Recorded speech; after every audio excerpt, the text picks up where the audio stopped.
साथियों नमस्कार, मैं रविंद्र चौधरी। ये जो आप मेरे हाथ में जो देख रहे हैं, जिसको भारत सरकार या मध्य प्रदेश शासन इसे स्मार्ट मीटर कह रही है, अडानी साहब इसे स्मार्ट मीटर कह रहे हैं, लेकिन एक्चुअल में अगर ये मीटर है तो ये लूट का मीटर है। हमारे मध्य प्रदेश शासन और भारत सरकार की लूट का मीटर है और हमारे मध्य प्रदेश को एक तरीके से इस लूट की प्रयोगशाला बना दिया है, और जिसके तहत पूरे मध्य प्रदेश में 1.25 CR मतलब 1,25,00,000 मीटर मध्य प्रदेश के गांव-गांव में, घर-घर में, कस्बों में, नगर में, हर जगह लगाए जाएंगे। और किस तरीके से आम उपभोक्ताओं को लूटा जाएगा, इसके प्रत्यक्षदर्शी पूरा मध्य प्रदेश आज बन रहा है। साथियों, जिस तरीके से ये बिल ज़बरदस्ती मध्य प्रदेश के हर उपभोक्ता के ऊपर थोपे जा रहे हैं, यहाँ तक कि कर्नाटक के हाई कोर्ट ने भी ये आदेश दिया है कि आप ज़बरदस्ती ये जो मीटर्स हैं, स्मार्ट मीटर जिन्हें हम कह रहे हैं, वो आप बाध्य नहीं कर सकते। लेकिन उसके बाद में भी मध्य प्रदेश की गूंगी बहरी सरकार को ये सुनाई दिखाई नहीं दे रहा है, और लगातार गांव-गांव जाकर के,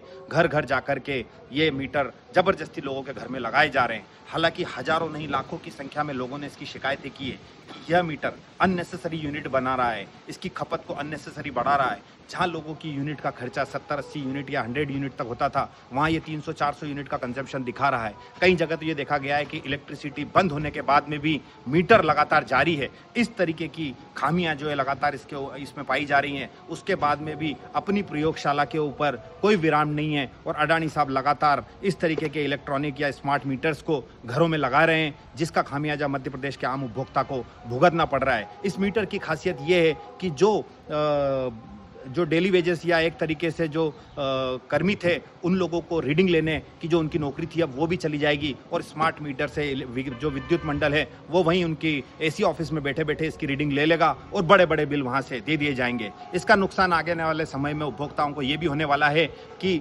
जब अगर रात को 2 बजे भी आपकी इसका रिचार्ज अगर खत्म हो गया, क्योंकि ये प्रीपेड मॉडल पर चलने वाला है, जिस तरीके से मोबाइल का बैलेंस खत्म होने पर आपकी इनकमिंग आउटगोइंग बंद हो जाती है, उसी तरीके से जब आप इसका रिचार्ज खत्म हो जाएगा तो रात को 2 बजे भी आपकी लाइट इसकी समाप्त हो जाएगी। इस तरीके से आपकी कोई सुध लेने वाला नहीं है। लेकिन बातें यहीं पे समाप्त नहीं होती है। ये सारी चीजें क्यों हो रही है? ये इसलिए हो रही है कि इस पूरी कंपनी का ठेका अडानी साहब को दे दिया है। अडानी साहब वो गरीब व्यक्ति हैं जो 18 बिलियन $US उनकी नेटवर्थ है, जो दुनिया में तो काफ़ी अच्छी स्थिति में हैं ही, साथ ही साथ भारतवर्ष के दूसरे नंबर के व्यक्ति हैं जिनके पास सबसे ज़्यादा नेटवर्थ है। वो इतने गरीब हैं, और उनको लाभ पहुंचाने के लिए सिर्फ मध्य प्रदेश का बिजली विभाग उनको दे दिया गया है, या ये पहला प्रदेश है, ऐसी बात नहीं है। देश के चुनिंदा बड़े बड़े राज्य, चाहे वो उत्तर प्रदेश हो, चाहे वो बिहार हो, चाहे वो छत्तीसगढ़ हो, मध्य प्रदेश हो, गुजरात हो, सबकी इलेक्ट्रिसिटी अडानी साहब के पास है। यहाँ तक कि बांग्लादेश जैसा राज्य, जहाँ से हमारे रिश्ते, हमारी देश की जो विदेश नीति है उसके चलते अभी खराब हो गए हैं, लेकिन हमारे प्याज के ऊपर हमने एक्सपोर्ट ड्यूटी लगा दी, जिसकी वजह से मध्य प्रदेश का और पूरे देश भर का जो प्याज उत्पादक किसान है वो त्राहिमाम कर रहा है। 20% एक्सपोर्ट ड्यूटी होने की वजह से हमारे प्याज के निर्यात पर रोक लग गई, और यही हुआ कि मध्य प्रदेश के किसान जो प्याज उनके घरों में सड़ रहे हैं, खराब हो रहे हैं, लेकिन उनको कोई भाव नहीं मिल रहा है। लेकिन जो अडानी साहब की इलेक्ट्रिसिटी सप्लाई जो वो झारखंड में उत्पादन करके बांग्लादेश में सप्लाई कर रहे हैं, वो निरंतर जारी है, उसके ऊपर कोई रोक टोक नहीं है। साथियों, ये वही अडानी साहब हैं जो पूरे भारत के जो महत्वपूर्ण, चाहे वो मुंबई का हवाई अड्डा हो, चाहे वो अहमदाबाद जहां अभी प्लेन क्रैश हुआ था वो हवाई अड्डा हो, चाहे मैंगलोर का हवाई अड्डा हो, ऐसे महत्वपूर्ण, चाहे जयपुर का हवाई अड्डा हो, ये सभी हवाई अड्डों का मेंटेनेंस मैनेजमेंट अडानी साहब के पास हैं। और साथ ही साथ देखे जाए तो जो गंगा एक्सप्रेस वे है, जो करीब 36,000 करोड़ रुपए की लागत से बनाया जा रहा है, वो भी अडानी साहब बना रहे हैं। अगर भारत सरकार के रेलवे ट्रैक की अगर हम बात करें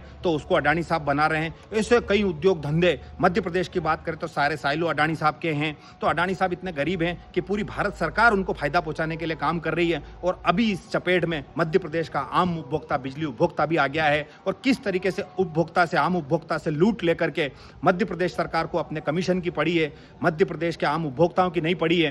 तो हम सब लोगों को मजबूर किया जा रहा है। जो 200-400 रुपए के बिल देते थे, आज उनको 2,000 और 5,000 रुपए का बिल यहाँ पर भरना पड़ रहा है, और एक तरीके से उनको मजबूर किया जा रहा है। मैं यहाँ से इन सभी स्मार्ट मीटर्स का जो हम लोगों के ऊपर थोपे जा रहे हैं, मैं इसका विरोध करता हूँ।